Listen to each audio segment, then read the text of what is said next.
আমি গোলক মস্তান। আমার ভাইয়ের গায়ে যদি কেউ হাত দেয় তাকে আমি এই পৃথিবী থেকে ডিলিট করে দেই। পৃথক, তুমি আজ রাতে আমার বোনকে বিয়ে করবে। তোমরা আমাকে জোর করে বিয়ে দিলে আমার দাদা আমাকে মেরে ফেলবে। তোমরা আমার দাদার সাথে কথা বলো। ওই গোলক মস্তান কখনোই এই গরিবের বোনের সঙ্গে নিজের ভাইয়ের সম্পর্ক করবে না। দোলন, তুমি একে ঘরের ভেতরে আটকে রেখে বিনুনিকে সাজাও। আমি এক্ষুনি বিয়ের বাজার করে আসছি। না, ভালো হবে না কিন্তু। চলো ভাই, এসো বিনুনি, তোমাকে সাজিয়ে দেই। যাও বরকে সাজিয়ে আনো। পৃথক, দোলন,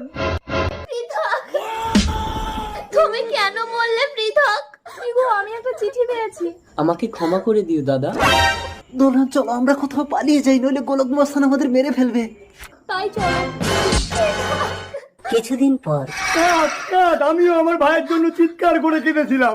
বিনুনি, এই বস, এই রূপ, দাদা আপনি যা চাইবেন তাই দেবো, দয়া করে বিনুনিকে ছেড়ে দিন। যা চাইবো তাই দিবি, পারবি আমার ভাই